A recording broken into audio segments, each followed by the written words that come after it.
Assalamualaikum warahmatullahi wabarakatuh. Bismillahirrahmanirrahim. Innalhamdalillah wassalatu wassalamu ala Rasulillah Sayyidina Muhammad wa ala ali Sayyidina Muhammad amma ba'du.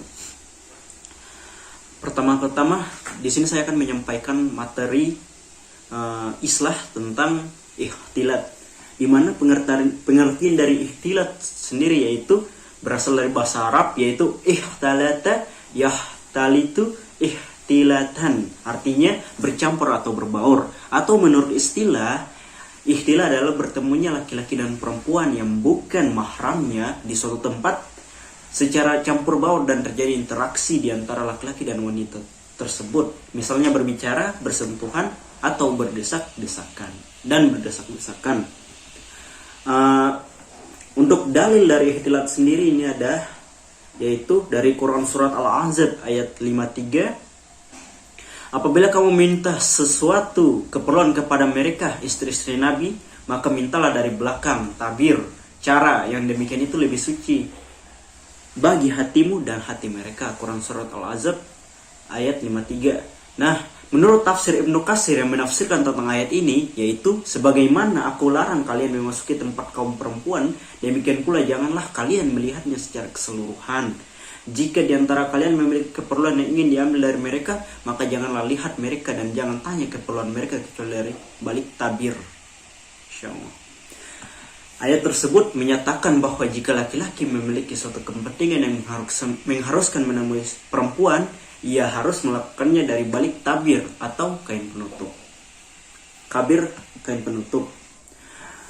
Dalam hadis Bukhari dikisahkan bahwa Nabi SAW selalu berdiam diri usai sholat. Dari Ummu Salamah radhiyallahu anhu, dia berkata, Rasulullah SAW bersabda, jika beliau selesai sholat, maka kaum wanita segera bangkit saat beliau selesai salam, lalu beliau diam sebentar sebelum bangun. Ibnu Syihab berkata, saya berpendapat bahwa diamnya beliau adalah agar kaum wanita sudah habis sebelum disusul oleh jamaah laki-laki yang hendak keluar masjid.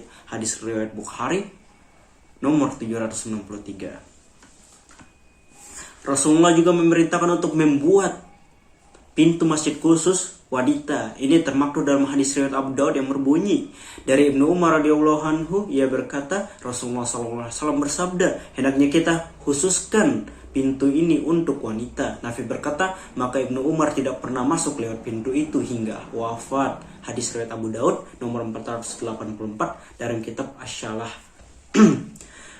Islam melarang perbuatan tersebut karena sifatnya merapatkan hubungan antara laki-laki dan wanita yang bukan muhrim.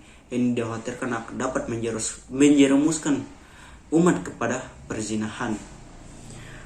Jamaah-jamaah sekalian, bisa dilihat untuk zaman yang sekarang, yaitu akhir zaman ini, kita bisa melihat kita patut bersedih karena kita lihat banyaknya orang yang rela sama-sama untuk pacaran dan lain sebagainya. Mereka bahkan ada yang ke diskotik, ada yang ke bar, ya, dan lain sebagainya. Mereka sama-sama untuk, ya, yang dimaksud dengan ikhtilat tadi. Maka dari itu kita sama-sama untuk belajar bagaimana sama-sama kita untuk menghindari diri dari perzinahan. Kita meminta agar dijauhkan dari dosa zina. Untuk itu marilah sama-sama kita mengajak teman-teman kita yang mungkin masih pacaran. Kita mungkin ngomong, tapi jangan langsung ngomong pacaran itu haram, jangan teman-teman. Jadi kita ya pelan-pelan aja, mungkin kita bisa berkata jangan sampai menyesal di kemudian hari, teman-teman. Sebagaimana tadi yang dijelaskan, ada sebuah hadis, saya tidak tahu, lupa dari perawinya siapa, tapi yang jelas jikalau laki-laki dan perempuan itu bersentuhan, maka